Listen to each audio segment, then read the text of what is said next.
I'm Karen McCullough. I'm a commander in the Royal Navy and a member of the Queen Alexandra's Royal Naval Nursing Service. Yeah, so my nursing career is quite wide and diverse, actually. I've spent 19 years now as a military nurse, but spent 6 years before that as a nurse in the Royal Victoria Hospital in Belfast before deciding to take the plunge and join the military full time.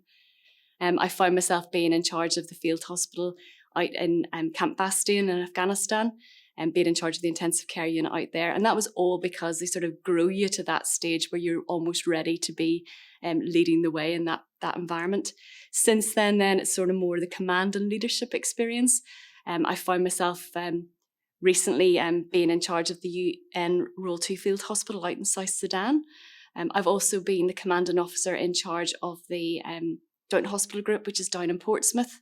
And that's probably one of the greatest achievements, I think, for me, is getting to that stage where you're commanding officer and sort of able to lead a team of nurses and consultants within the NHS and working side by side with the NHS colleagues.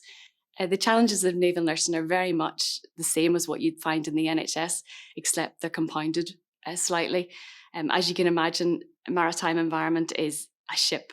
On board a ship, the room to move is a lot less than what you'd find in the NHS and in trusts that we'd work in at home. As you can imagine, on board a vessel, everything's linked. So your sinks are linked, your toilets are linked, and the water system is all very contained. So you have to think very differently about what you put down various sluices, etc. Simple things like the laundry. We would do our own laundry for the patients on board ship. And even feeding patients becomes a bit more of a challenge as you have to liaise with the galley every day to make sure they know additionally who they have to feed and when. Simple things like documentation. Today, we do a lot of things electronically within the NHS. However, on board a ship and definitely on deployment, we don't have that luxury. We tend to use paper. So paper documentation, and a lot of our staff aren't that used to it. So we have to do a lot of training and things for them coming on board. But I guess one of the biggest challenges, as you can imagine, is the transfer of patients.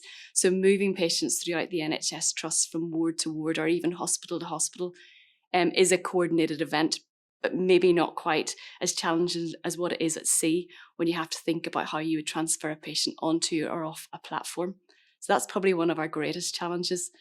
So Ebola is probably the hardest deployment that I've done to date. And I think it's more because of the leadership role I was in at the time and the fact that it was quite scary.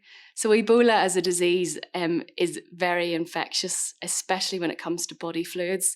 And as you can imagine, on a maritime platform, to bring Ebola or a patient with Ebola onto the platform would have spread very, very quickly. And the impact could have been catastrophic. I think for us at the time, it was just about getting it right. And that's about the infection control piece. We spent considerable time and effort really, really exercising how to use PPE and actually having the confidence in it. So Florence Nightingale is a standalone leader. And as a nurse, that's something that I would want to be. And what I mean by that is somebody who encompasses everything. The research elements, the ability to look at her patients, to look at what's going on in her surroundings, and to really drive forward patient care. And for me, I want to be able to think differently, which she did, to drive forward improvement, to be innovative, because we don't always have access to the same things. We don't always have access to the best equipment. And sometimes the environment is really, really poor. But it doesn't stop us. And I think that's what she embedded from the day one, was literally no matter what you're faced with, that you actually still have to give the best care possible to your patients. And I thank her for that.